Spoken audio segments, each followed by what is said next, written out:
Hello everyone. आज हम लोग क्लास 8 का एनसीईआरटी साइंस में चैप्टर 16 देखेंगे। चैप्टर का नेम है वायु एवं जल प्रदूषण, एयर एंड वाटर पोल्यूशन। तो आइए देखते हैं इस चैप्टर में क्या क्या इंपॉर्टेंट पॉइंट्स दिए गए हैं। प्रदूषण प्राकृतिक वातावरण में होने वाले अवांछित या हानिकारक परिवर्तन प्रदूषण कहलाता है। यह भौतिक, रासायनिक या जैविक घटकों के कारण हो सकते हैं। वायु प्रदूषण के कारणों को मुख्यतः 3 भागों में बांटा गया है: उत्पत्ति के आधार पर, पदार्थ की अवस्था के आधार पर, स्रोतों के आधार पर। उत्पत्ति के आधार पर वायु प्रदूषकों को 2 मुख्य भाग में बांटा गया है: प्राथमिक धुआं, राख, कोयला, कार्बन डाइऑक्साइड, कार्बन मोनोऑक्साइड। द्वितीयक में SO3, O3, कोहरा। प्राथमिक प्रदूषक ये प्रदूषक किसी प्रतिक्रिया या क्रिया के फलस्वरूप सीधे उत्सर्जित होते हैं। एग्जाम्पल: ज्वालामुखी विस्फोट से उत्सर्जित धुआं, राख, कोयला, carbon dioxide, carbon monoxide etcetera. द्वितीयक प्रदूषक ये प्रदूषक प्राथमिक प्रदूषक के आसपास आपस में या वायुमंडल के साथ प्रतिक्रिया के फलस्वरूप उत्सर्जित होते हैं। एग्जाम्पल: SO3, O3, रासायनिक धूल, कोहरा एक्सेट्रा। पदार्थ की अवस्था के आधार पर 2 प्रकार के हैं: गैसीय वायु प्रदूषक, सूक्ष्म प्रदूषक। गैसीय वायु प्रदूषक ये सामान्य ताप और दाब पर गैसीय अवस्था में रहते हैं। Example: CO2, nitrogen oxide, sulphur oxide. सूक्ष्म प्रदूषक ये निलंबित सूक्ष्म पदार्थों के रूप में होते हैं। ये गैसीय अवस्था में नहीं होते। एग्जाम्पल: धूल, धुएं, तरल, बूंदों। एयर कंडीशनर, रेफ्रिजरेटर आदि से उत्सर्जित होते हैं। Example: chlorofluorocarbon. स्रोतों के आधार पर प्राकृतिक स्रोत, मानव जनित स्रोत। प्राकृतिक स्रोत प्राकृतिक में होने वाली असामान्य प्राकृतिक क्रियाओं जैसे ज्वालामुखी, फॉरेस्ट फायर, टोर्नेडो आदि के कारण हानिकारक गैसें व पदार्थ वायु व वातावरण में फैल जाता है। एग्जाम्पल: ज्वालामुखी, परागकण, टोर्नेडो, फॉरेस्ट फायर, जीवाणु, कवक के बीजाणु आदि। मानव जनित रोग मानव द्वारा बनाए गए कल कारखानों, मशीनों आदि से उत्सर्जित धुएं, जीवाश्म ईंधनों के पूर्ण या आंशिक दहन आदि के कारण वायुमंडल प्रदूषित होता जा रहा है। वाष्पशील, कार्बनिक यौगिक आदि भी गंभीर वायु प्रदूषक है। कुछ मुख्य वायु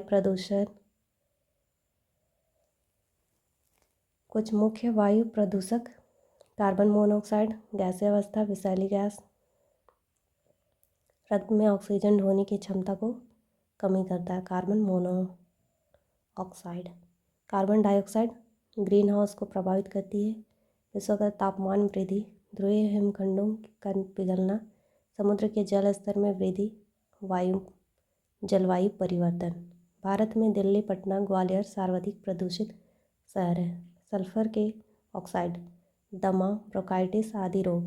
अम्ल वर्षा, सल्फर के ऑक्साइड्स वायुमंडल में उपस्थित जलवाष्प से मिलकर सल्फर के अम्लों का निर्माण करना तथा वर्षा जल के साथ मिलकर अम्ल वर्षा का होना। नाइट्रोजन के ऑक्साइड, नाइट्रोजन जलवाष्प के साथ मिलकर नाइट्रोजन के अम्लों का निर्माण करना तथा वर्षा जल के साथ मिलकर अम्ल वर्षा का होना। नाइट्रोजन मोनोऑक्साइड भी रक्त में ऑक्सीजन वहन की क्षमता को कम करता है। आँखों में जलन, श्वसन संबंधी रोग। धुआं, ठोस व तरल दोनों प्रकार के सूक्ष्म कण होते हैं। धुआं और कोहरा आपस में मिलकर धूम कोहरा का निर्माण करते हैं। एरोसोल वायुमंडल में निलंबित सूक्ष्म ठोस या तरल कण के बादल को एरोसोल कहा जाता है। क्लोरोफ्लोरोकार्बन भी एक ऐसा ही एरोसोल है। उत्सर्जक, फ्रिज, एयर कंडीशनर एरोसोल है। ओजोन परत को क्षतिग्रस्त कर रहा है। त्वचा कैंसर, मोतियाबिंद, पौधों में प्रकाश संश्लेषण आदि को प्रभावित करता है। क्या? तो aerosol. Lead, petrol, diesel, lead battery, बाल रंगने के उत्पादों में पाया जाता है। कैंसर व पाचन संबंधी रोग। अम्ल वर्षा, वायु प्रदूषण के कारण वायुमंडल में उपस्थित सल्फर और नाइट्रोजन के ऑक्साइड वायु में उपस्थित जलवाष्प से प्रतिक्रिया करके सल्फर अम्ल और नाइट्रिक अम्ल का निर्माण करते हैं। यह अम्ल वर्षा जल के साथ मिलकर पृथ्वी पर गिरते हैं, इसे अम्ल वर्षा कहते हैं। अम्ल वर्षा में क्या होता है, तो सल्फर का ऑक्साइड और नाइट्रोजन का ऑक्साइड, मेनली यही दो कंपोनेंट होता है। अम्ल वर्षा का दुष्परिणाम।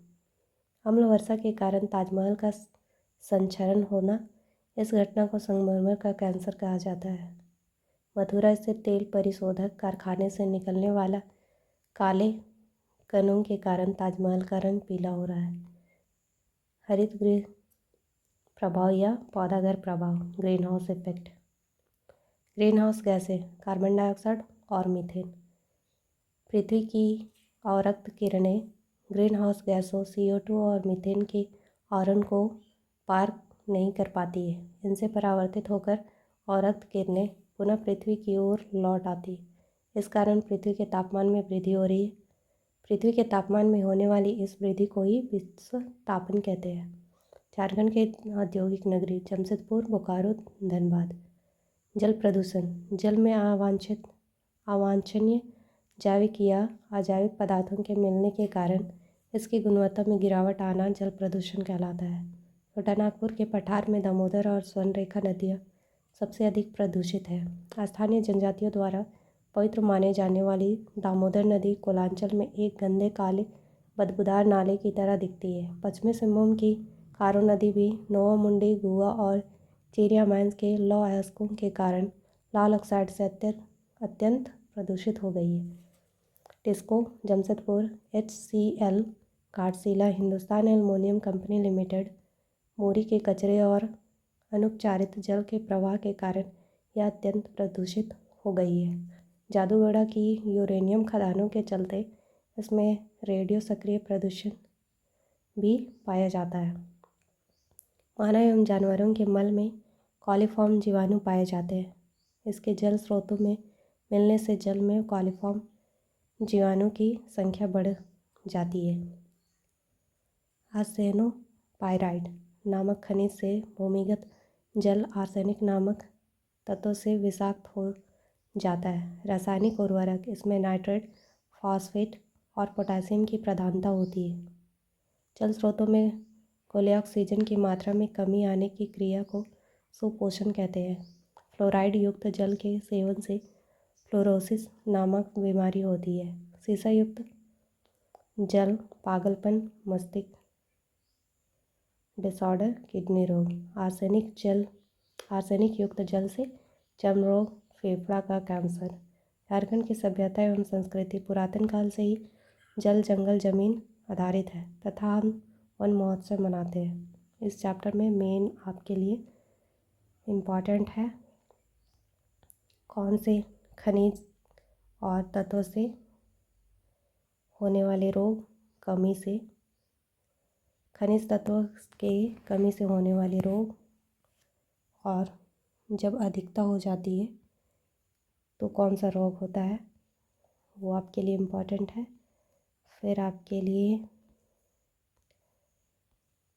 अम्ल वर्षा में आपका नाइट्रोजन ऑक्साइड और सल्फर ऑक्साइड होता है। फिर ग्रीन हाउस गैस में कौन कौन सा है, कार्बन डाइऑक्साइड और मीथेन। फिर एरोसोल।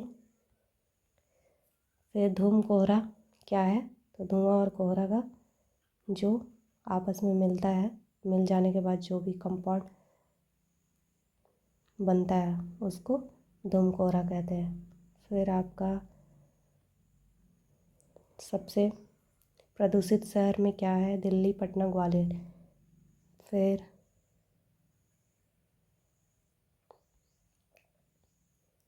ग्रीन हाउस गैस में आपका कार्बन डाइऑक्साइड और मीथेन है। फिर मानव जनित स्रोत, प्राकृतिक स्रोत। फिर आपका ये प्रदूषक कितने प्रकार के हैं और कौन सा प्रदूषक कौन सा कैटेगरी में आता है, ये आपके लिए इम्पोर्टेंट है, तो देख लीजिएगा। धन्यवाद।